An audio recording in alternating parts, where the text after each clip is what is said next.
Dr Emmanuel Bakiono est médecin depuis le 11 novembre 2003 après ses études de médecine générale à l'université Joseph Kizerbo. Il va travailler pendant 10 ans comme médecin généraliste avant la spécialisation en ORL. De 2004 à fin 2007, il va exercer au CHR de Gawa puis au district sanitaire de Gawa de fin 2007 à début 2009. Il est affecté à Mongodara dans les Cascades de 2009 à 2013 et rejoint finalement Ouagadougou pour la spécialisation en ORL en 2013. Il devient médecin ORL en 2017 et officie depuis lors au CHU Yalgado Ouedraogo. Médecin otorhino-laryngologiste et chirurgien cervico-facial, Dr Emmanuel Bakiono aime bien cette spécialité et fait de son mieux pour soulager les patients qui viennent à lui. Cette semaine, nous l'avons rencontré pour parler des soins en ambulatoire et de l'hospitalisation dans la rubrique Chez nous médecins.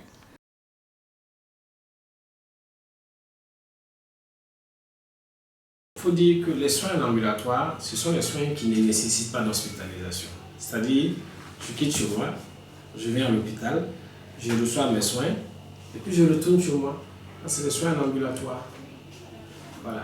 Donc, pour ce qui nous concerne, il faut dire que la constatation, c'est des soins en ambulatoire. On n'hospitalise pas quelqu'un pour le consulter. Si je viens pour un pansement, c'est un soin en ambulatoire. On ne m'hospitalise pas pour faire un pansement. Vous comprenez? Donc, le soin en ambulatoire, c'est ça. Les soins en ambulatoire, c'est ça. Ce sont des soins qui ne nécessitent pas une hospitalisation du patient. Et comme son nom l'indique, l'hospitalisation, c'est-à-dire on va vous coucher dans un lit d'hôpital. On va vous garder pendant 1, 2 ou 3 jours. On va surveiller votre maladie pour voir comment est-ce qu'elle va évoluer. C'est une maladie grave d'emblée qui nécessite qu'on fasse des traitements qui ne peuvent pas être faits en ambulatoire. On vous garde en hospitalisation. Voilà. Donc, il faut dire que l'hospitalisation s'oppose à l'ambulatoire dans la mesure où votre état nécessite des soins plus complexes. Par exemple, quand vous prenez une voie veineuse pour vous remonter, quand on vous passe des médicaments à des heures bien déterminées, parce que votre maladie, soit elle est potentiellement grave, c'est-à-dire pour le moment, elle n'a pas l'air grave, mais à tout moment, ça peut s'aggraver, soit la maladie, elle est grave, et dans le cas d'espèce, bon, il faut vous hospitaliser, faire un bilan minimum pour essayer d'avoir justement savoir de quoi vous souffrez exactement et puis bon, mettre en route le traitement adéquat.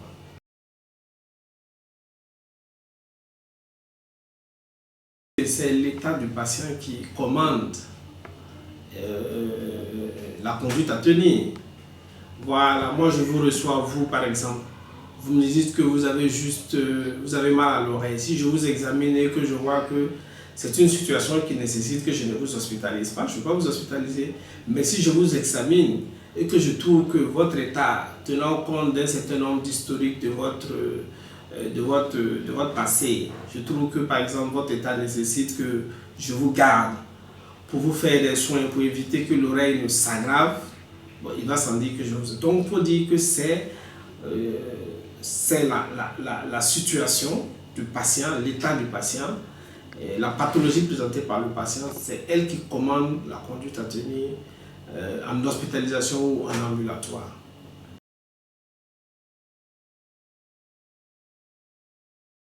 Écoutez, si c'est ça, vous voyez que dans tous les cas, la démarche de soins, c'est une démarche volontaire.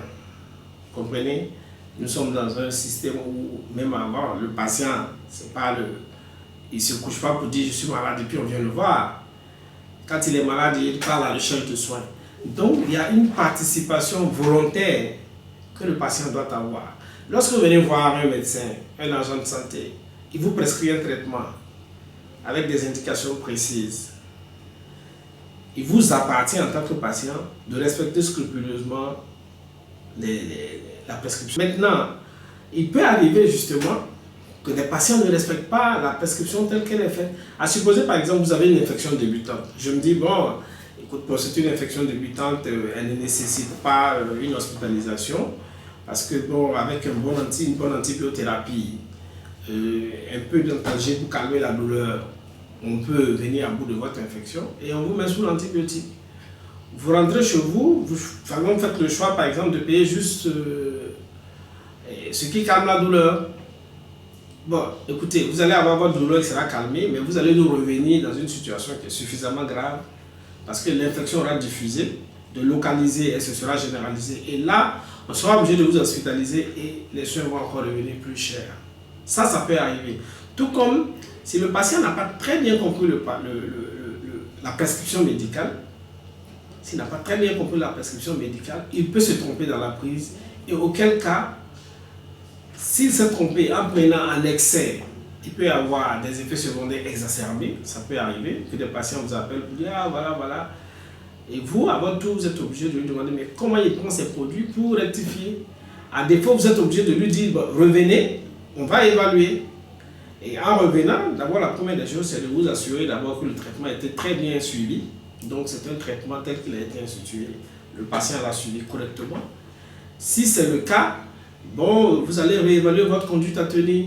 Si elle ne nécessite pas une hospitalisation, vous n'allez pas l'hospitaliser. Mais si vous pensez que après un échec, vu l'évolution de la situation, le patient nécessite qu'on puisse le mettre à l'hospitalisation, vous le mettez, vous l'hospitalisez pour la suite des soins.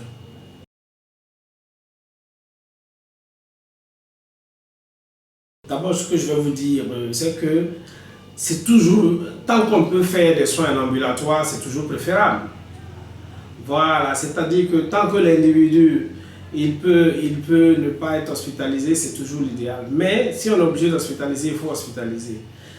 Pourquoi est-ce que quand on peut le faire des soins en ambulatoire, il faut le faire? La raison est que quand on hospitalise quelqu'un, d'abord la raison est d'abord premièrement, elle est financière. Moi je dirais. Vous voyez, quand on vous hospitalise, ça coûte cher. Voilà, ça coûte très cher parce que vous allez payer la chambre d'hospitalisation. Vous allez, tous les traitements qu'on va vous mettre, on ne va pas vous hospitaliser pour que vous avalez des compromis par voie orale. Nous sommes dans certaines pathologies. Ça veut dire qu'on monte dans le degré du traitement.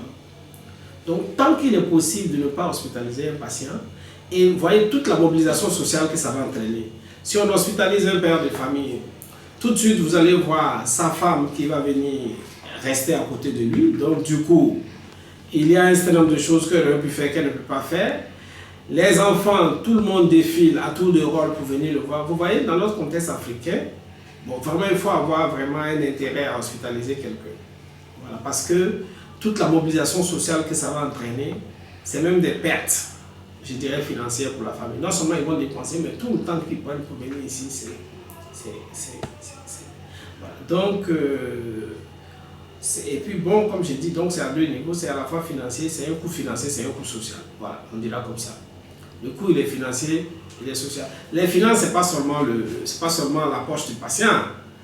Parce que quand vous hospitalisez même un patient à Yalgado, même si le patient il paye quelque chose, mais la grosse part, c'est la structure qui supporte. Vous comprenez? Voilà, donc pour dire que c'est l'État qui supporte, quand vous hospitalisez un patient à Yalgado, ça coûte rien. Mais si vous l'hospitalisez en privé, dans un vrai privé, c'est là que vous vous rendez compte réellement de combien ça peut coûter une hospitalisation. Donc c'est pour dire, tant qu'on peut ne pas hospitaliser quelqu'un, qu'on peut faire des soins ambulatoires, c'est toujours mieux parce que bon, financièrement, on n'épuise pas la famille. Et puis socialement aussi, bon, la famille, elle gagne. Elle gagne.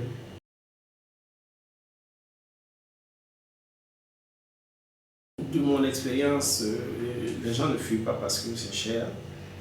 Mais parfois, les gens se disent qui va m'assister. Quand par exemple, la personne se rend compte que mais si on m'hospitalise, il n'y a pas quelqu'un qui va rester avec moi, je serai seul, c'est difficile pour lui d'accepter l'hospitalisation. Donc ça, on en rend compte. Il n'y a personne. Vous comprenez? Bon, quelqu'un qui est seul, qui n'aura pas d'accompagnant dans notre système, qui n'a pas d'accompagnant, quelqu'un pour aller acheter les médicaments, quelqu'un pour amener un prélèvement ici, par exemple. Bon, ils vont me dire que bon, vraiment, je suis seul, je ne peux pas. Ou, ce qu'on trouve, ce qu'on rencontre aussi, c'est des patients qui sont hospitalisés, parce que les soins en hospitalisation, comme je vous ai dit, quand quelqu'un est hospitalisé, ça veut dire que c'est suffisamment grave. On montre aussi également, en termes de dépenses, les coûts s'élèvent. Il va vous dire, financièrement, je suis épuisé. Je n'arrive plus à faire face à mes ordonnances, je n'arrive plus à faire face à mes bilans. Ça, on en rend compte. Bon, autant qu'on peut les aider avec le concours de l'action sociale, tout ça, bon, on essaie de le faire.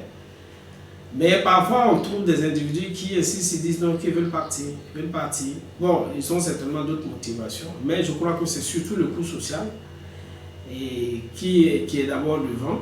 Parce qu'après, quand vous avez des gens qui ne veulent plus rester avec vous, c'est autre chose.